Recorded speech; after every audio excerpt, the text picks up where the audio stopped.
Penicillin din eh. Noong time na na-discover yung penicillin, everybody was using it such that yung penicillin Ang nangyayari is, or rather, parang tinatapon yung strain ng mycoplasma became so focused on penicillin. herbal medications na walang But what happens now is basis or that walang the therapeutic strains hindi ko dependent or physically available species would make it possible as well na mas mapagalin natin yung pag-evolve ulit ng medicine resistant confidence sa pag-research or pag-develop ng bagong medication. Yung dala rin niya yan. Kasi wala pang nakita dito eh. Kung di nga kayo dating, hindi ko mapansin na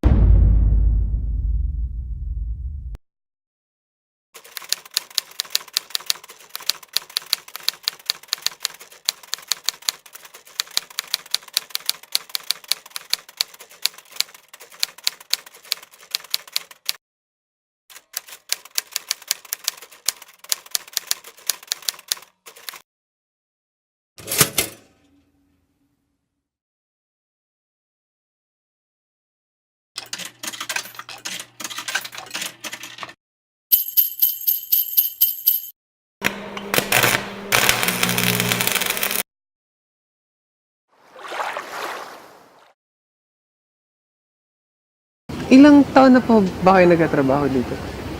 since siguro 8 years pa lang ako, sa halaman na kami. Ang matagal. business na, ang family business namin landscaping. Ay, kaya. Saka yung pag-propagate ng mga halaman. Yung orchids, ako ang talagang ano ko, orchids. Rin ako, orchids. Ngayon, palibasa bata pa ako, ang mga magulang namin, ganda ng business. Kaya natuto ako ng kahit naman ako yung mag-abdo, yun din ang trabaho. Yung herbal, depende sa klase ng herbal plants. Merong ang procedure pakukulan, merong patutuyuin yung daw, patutuyuin yung marami klase. Pero yung mga local nating halaman, pagkaroon mo tinatakan. By cuttings, Cutting lang by po. cuttings. Tapos, yung iba kasi gumagamit ka lang ng root grow, ako hindi na. Ako tinitimpla ko lang yung soil. Tapos kainitan ko para bang sinasagab ng Apo. malis yung mga insect. Yun, madali ako makapagpa. Yung soil po ba, may timpla po ba yung soil? Yung soil, kung naman sa soil, ang ginagamit namin ito yung garden soil sa coconut dust. Yung mix namin yun. Opo. Saka yung coconut husk. Opo. Ipa. Opo. Yun yung mix namin yun. Para hindi ba siya maging compact ng lupa. Opo. Kasi pag hindi mo ginamitan yun, dilig ka ng dilig na compact ng lupa. Opo. Hindi maganda ang growth ng halaman. Kasi kung gumamit ka ng coconut dust, kaya yung lupa ng palay, maluwag yung lupa, maganda ang growth. Ganun din siguro ang Ang nangyari po sa case po na. hindi kasi ang napapansin nyo lang mga sa front side eh. Opo. Kasi ito, pag nilagay nyo dyan, iutos yung sa akin po sa gitna. Opo. Ganun yung magawa niya. Maaaring dala rin niya yan. Kasi wala pang nakita Opo. na dito eh. Kung di nga kayo dating, hindi ko mapansin na So, apparently, based on the data that we've got, nakita naman natin from Tatay Efren that there is really no research done or wala pa talagang findings, pati sila, hindi nila alam kung saan nanggaling yung plant na ginamit natin for the research. And now, we will be referring to other specialists which will also help us have certain findings on the field that we've chosen. Dr. Cristal Camille Caritos. I'm currently practicing as school physician in Malayan Colleges, Laguna. So I'm also a graduate of PS Biology in University of the Philippines, Las Bañas. I majored in microbiology. Okay, I graduated from St. Luke's College of Medicine, and then I'm currently planning to take residency training as a pediatrician in the future. Are you in the side of also promoting herbal medicine as a substitute for the antibiotics that are now also producing resistant bacteria? To have also a mode of action? Well, based sa practice ko personally, ngayong doctor na ako, lahat ng mga herbal medications na walang basis or walang Therapeutic therapeutic claims. claims, hindi ko nire-recommend sa patient. Kasi marami siyang like side effect, pwede sa kidney, pwede sa liver. Pero yung mga proven na, kasi syempre bilang doctor, update din naman kami ng knowledge namin. Marami din namang mga plant-based na medication na dumaan na sa clinical trials, na patunayan na. So yun naman, very Promising. Oo, promising naman yung mga ganun. So marami namang herbal medication nang nagsimula sa ng simple na mga research lang, tapos lumaki ng lumaki. So walang against sa herbal as long as proven siya. Now, Doc, have you encountered any of your patients or by your friends, doctors as well, that have recommended herbal medicine that actually had a significant effect on the patients? Yes. Actually, isa sa pinaka-promising would be yung narinig niyo against dengue is tawa-tawa. Okay, so right now, I think nasa clinical trial pa lang siya. Pero ang sabi nila, pag ginagamit yung tawa-tawa, ini-increase yung platelet count sa mga patient with dengue. And actually, in my practice, nag-recommend na ako ng tawa-tawa before, tapos nag-increase naman yung platelet talaga ng patient. So, yun yung isa sa mga na-experience ko na nag-recommend ako ng herbal. Na based dito sa Philippines, kasi dito sa Philippines yung tawa-tawa. Yes. So, yun, promising naman. Actually, may chance in the future. Kasi ma'am, if I'm not mistaken, we're gearing towards that since the antibiotic medicines are already being resistant. So we need to find for a further way in order for the bacteria not to be resistant. So there is a way now. Of course. Kasi what happens right now is yung rate ng antimicrobial resistance is faster kaysa dun sa rate ng pag-produce natin ng molecule. Kasi parang hindi natin siya nakakapol. So, talagang lahat ng possibilities, even kung herbal man or kung narinig nyo na stem cell, diba, ginagamit din ngayon. Yung iba naman, ang pinupush nila is yung tawag ng antibodies, yung tawag namin. Antigens Oo, yung mga ganon. Molecular na yung approach ng iba. Meron din virus or bacteriophage yung ginagamit. So, marami. Yun lang, yung antimicrobial resistance na rin, kasi natin mahabol. At anong reason behind that? Yung maling paggamit ng gamot ng mga pasyente. Ay, for example, kayo, binigyan kayo antibiotic kasi hindi na siya tinapos. So, nagko-contribute yun sa antimicrobial resistance. Yun yung, what are the common causes pa, Doc, na nag-cause ng antimicrobial resistance? Usually, yung maling paggamit ng antibiotic. So, for example, broad spectrum. Halimbawa, yung amoxicillin, example, binili ko. Halimbawa, nagpunta kayo sa akin, tonsillitis, yung sakit yung throat. So, bibigyan ko kayo ng amoxicillin, which is very effective against tonsillitis. Kasi common nagkukos ng tonsillitis is gram-positive. Either strep, usually streptococcus. So, tapos, ang bilin ko sa'yo, inamin siya thrice a day for 7 days. And then, hanggang second day ka lang. Kasi, hindi na masakit yung lalamunan mo after mo makain ng antibiotic. So, tinigil mo na. So, parang in the microbial world, ang nangyayari is, parang tinakot mo lang yung bacteria. Binaba mo lang yung number nila sa body mo. Or hindi mo sila completely namatay. So, since hindi mo tinapos yung dose, may naiiba na ibang bacteria dun sa body mo. So, parang maalala nila na, uy, nainom na to ni Sir before. So, parang sa memory ng bacteria, alam na nila. So, nagde-develop na sila ng resistance against doon. So, ang effect sa'yo, next time na gumamit ka ng amoxicillin, hindi na completely mamamatay yung bacteria. Parang gano'n.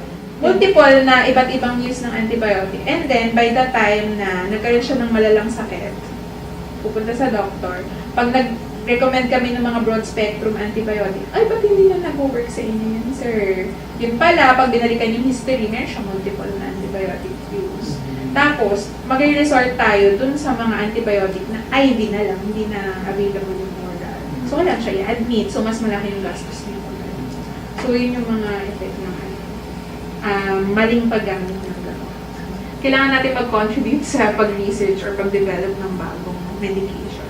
Actually, sa Philippines, uso nga yung herbal plants, diba? Ang dami nang napatunayan na galing dito sa Philippines na effective pala. So, baka nandiyan lang sa tabi-tabi yung mga sagot sa natin, sa mga problema natin sa antimicrobial resistance.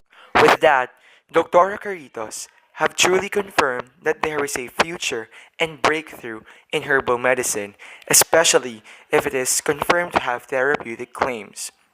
In the field of antimicrobial resistance, it is a constant struggle to always find for a new medicine to cure these diseases. That is why we search for another research interviewee to confirm the questions that remains to be unsolved for this research. My name is Emmanuel T. Galang from the Institute of Biological Sciences under the Genetics and Molecular Biology Division. I took my bachelor's degree at the University of St. LaSalle, Bacolod City, and I did choral research for my undergraduate thesis. I took up my master's degree in the University of the Philippines, Los Baños, and I studied and focused specifically on bioinformatics, computational biology, and bioinformatics. First, he mentioned that he was also not familiar with the said plant, which is the Clerodendron siphonathus, but he said that our research is what we call bioprospecting. Bioprospecting is the study where we lessen the dependence on pharmaceutical available drugs, and in our case, we resorted to the plants which will then result to herbal medicine. Plants are a rich source of phenolic compounds and other aromatic compounds as well.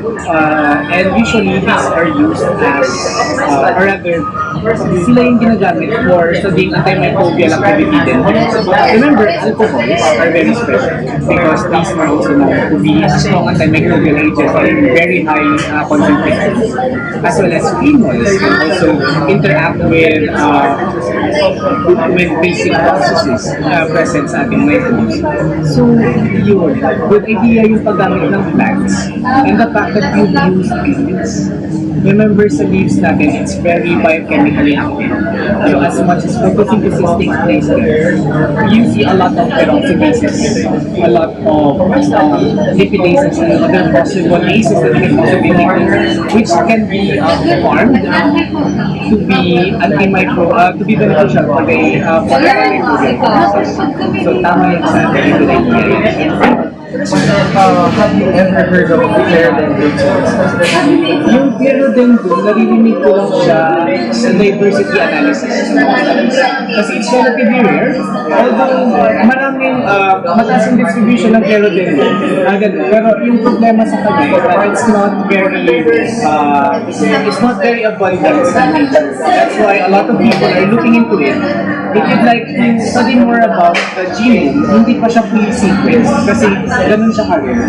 So as much as rarity is high, we can also look at its bioprospecting value somewhat high din kasi nobody knows studies it.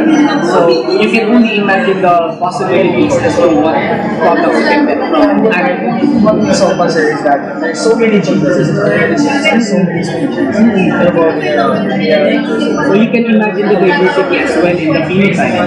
The diversity in the phenotype equates to the diversity in its genotype. So you can also mine genes which could possibly help us in antimicrobial resistance. That's why may tinatawag tayong bioprospecting. It is the science wherein we try to identify agents present in the environment which we usually do not give attention towards.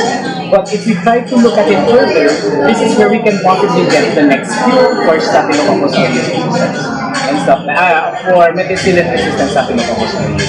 So yun siya. Your study is generally on bioprospecting. And with bioprospecting, we lessen the possibility of being dependent on these pharmaceutically available drugs. And the lower dependence on these pharmaceutically available drugs would make it possible as well na mas babagalin pa natin yung pag-evolve ulit ng methicillin-resistant Staphylococcus aureus. Kasi imagine, it is like penicillin din eh. Noong time na na-discover yung penicillin, everybody was using it such that yung penicillin became so accustomed, or rather, yung any strain ng microbe became so accustomed with penicillin na before it used to be very sensitive. But what happened now is that due to its extreme exposure towards penicillin. Every species known to mankind now seems to have developed its own mode of resistance towards penicillin. And that is one thing we would like to avoid as well with other antimicrobials. So bioprospecting is one thing to stop this. Since the bacteria that we have used in this research is the Staphylococcus aureus, which is a positive gram, he indeed also mentioned that we need to differentiate bacteria which are positively grammed and negatively grammed because the structure of these bacteria are highly different from each other. Since they are highly different from each other, there are different antibiotics responsible for the positive gram and also for the negative gram. Bali, yung nangyayari sa Staphylococcus aureus, it is a gram-positive bacteria, so may peptidoglycan bonds around. In the presence of methicillin, what it does is that it destabilizes the cell wall production, making it more, or rather, less rigid and more susceptible to certain environmental factors such as stress, heat, and this reduces the fitness of our methicillin. So yun yung ginagawa ng methicillin natin. It inhibits the production of cells. However, sa genetics naman aspect, there is this concept sa species level na there's a possibility that evolution may take place, wherein new traits become heritable such that if these become heritable, they can be conserved in the population of these specific species. It so happened na for Staphylococcus aureus, yung na-create na new trait or new capacity is its resistance against penicillin. So yung nangyayari dun, in a way, they have acquired a gene which can silence out the effect of penicillin, making them more resistant. So yun siya yung challenge ngayon sa medical at sa laboratory practices. So, as of this moment, sa medical practices, usually, the doctors, the medical technologists, the nurses are very wary of the possibility that in their workplace, baka may methicillin-resistant Staphylococcus aureus. That's why they always have to check their clipboards or labs, their medical apparatus, let's say yung syringes and stuff like that, or Staphylococcus aureus. Otherwise, magkakaroon ng sakit. So, it is high time that we try to look for an alternative way to kill Staphylococcus aureus. And there are a lot of other drugs available in the market which are known to stop the growth of methicillin-resistant Staphylococcus aureus. Let's say, rifampicin is one, but very expensive. Coamoxiclav is sometimes used, but also very, very expensive and has strong side effects sa mga gumagamit na drugs. With regards to the method that we have used in our research, he confirmed that indeed this diffusion was the best to use for this research. And selective media is also something that we need to consider. And it is important to also consider that contamination will not happen during the methodology of this research. I would strongly recommend the use of diffusion. Kasi you do not only take a look at the possibility of one agent being capable of stopping it, you also take a look at what happens to the concentration gradient. So it's not just the presence that you're looking at, but the amount which gets diffused as you go further from the plate itself. So you will see a lot of differences in experiments that use the diffusion method. Merong iba na suddenly magkakaroon ng stop. Merong iba na biglang magka-diffuse na yung tipong you start off with a very, very faint coloration and then it starts to become stronger as you go away from the plate itself. So these are things which you can usually take a look at use diffusion method. So it's not just the presence of the drug, but also the concentration of the drug. You can also take a look at it as well.